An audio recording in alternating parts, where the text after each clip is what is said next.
Horthy blocca le deportazioni degli ebrei a un certo punto, anche perché appunto volevo dire, Horthy insomma aveva distinto gli ebrei tra gli ebrei cattivi e gli ebrei buoni. Gli ebrei cattivi erano gli ebrei quelli di sinistra, gli ebrei buoni erano tutti gli altri, che poi del resto alcuni erano ebrei, alcuni dei suoi consiglieri economici, famiglia di Corin, dei Vida, erano quindi consiglieri economici, ma non solo. Lui giocava nel tempo libero, giocava a bridge con questi suoi consiglieri, con degli ebrei, quindi per dire fanno una repressione selettiva. Selettiva, ma come detto appunto a un certo punto ha fatto un passo indietro e quindi in parte così è riscattato per quanto è.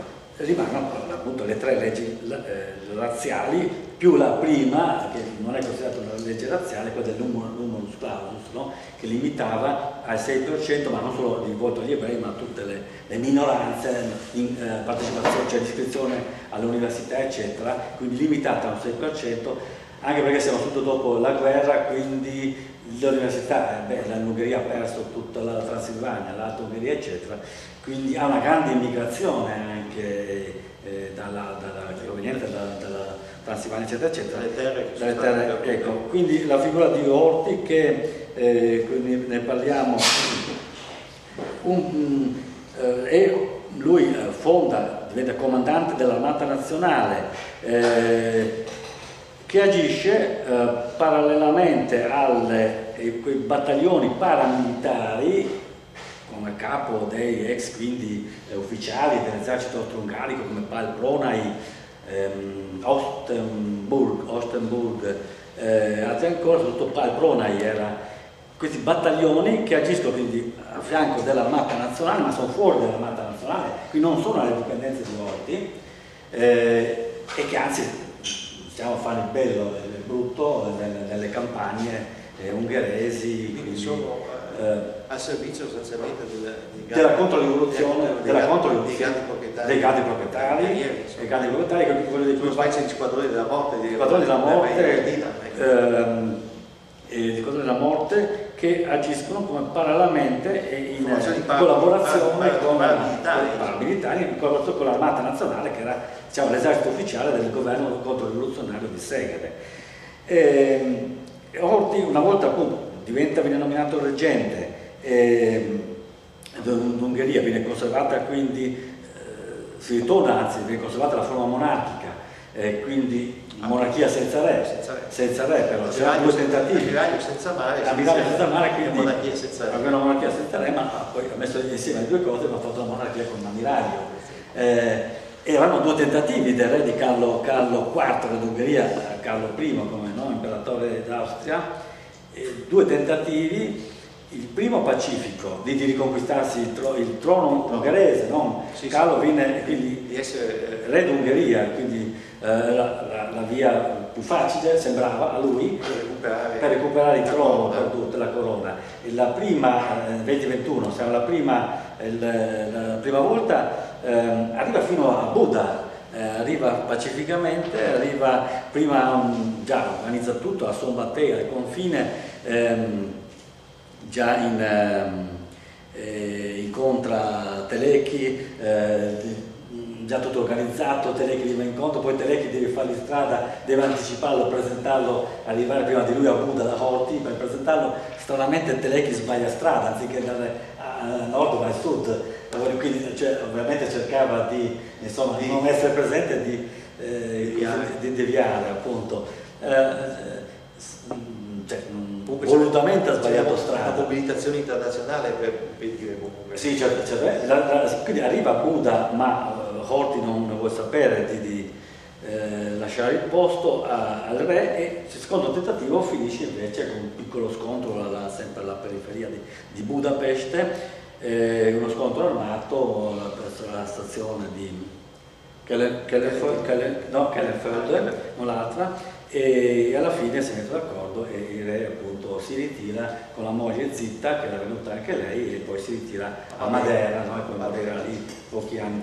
Madeira, sì, e morirà pochi anni dopo di polmonite, ma nessuno lo vuole, appunto, assolutamente. La Francia si è sotto il Portogallo, no? E faccia parte quindi del Portogallo.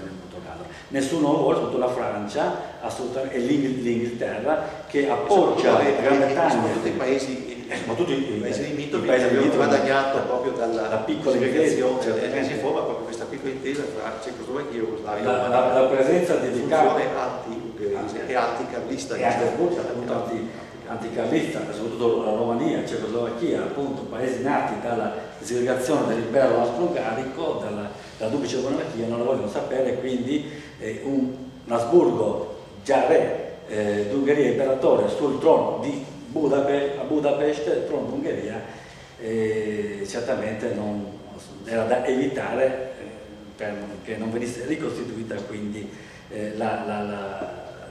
quello che c'era prima, e non lo vuole la Gran Bretagna. Horthy ha l'appoggio della Gran Bretagna, Clerk, plenipotenziario inglese. Il capitale inglese investe parecchio nella piazza di Budapest. È molto presente sia quello francese sia quello francesi.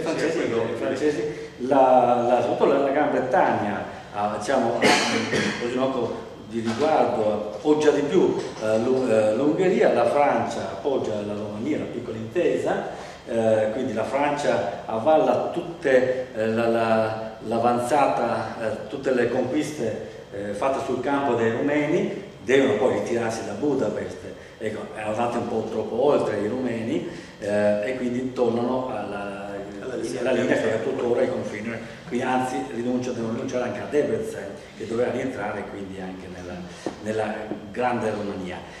E Horthy quindi riesce a governare, quindi arriviamo alla seconda guerra mondiale, insomma.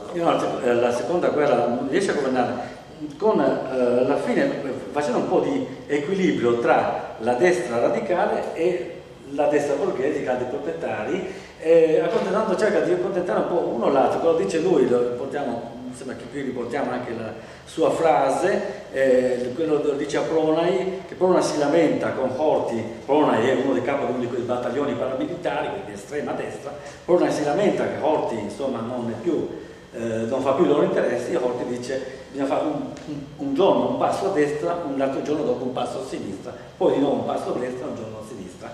Andiamo l'Ungheria, 10 anni sotto il primo governo Teleki e soprattutto sotto il governo Bethlen, dopo i due tentativi carlisti, Bethlen con la N, Bethlen ha un periodo di stabilità, N finale, un periodo di grande stabilità politica, economica, c'è una ripresa economica, e sempre continua, anche questa è una caratteristica, continua anche questa una caratteristica dell'Ungheria in tutti i periodi storici, e anche questo tra le due guerre mondiali, ma un grande periodo di grande sviluppo culturale, e è aperto a tutto, non c'è la censura, c'è come c'è sempre, come c'è dappertutto, come c'è anche oggi, perché non c'è poco da fare, quello che non comoda non fa. O c'è autocensura. C'è però, ecco, nonostante la dittatura, c'è una forte apertura, vengono pubblicate tantissime riviste, periodici, c'è di tutti i tipi, anche di storia. Continua la rivista Sázadok, che dal 1800, proprio dall'inizio della duplice monarchia, è una rivista tuttora viene pubblicata, Sázadok, bimensile, che significa secoli, ecco, quindi tutti i cambi, eccetera. Presente che la letteratura ungherese poi nel periodo fra le due guerre era di moda in Italia, era una delle letterature che era più diffusa in Italia, insomma, Avventura a Budapest di Körner. Sì, di questi romanzetti molto era della casa diffusa. Fa sì, questa letteratura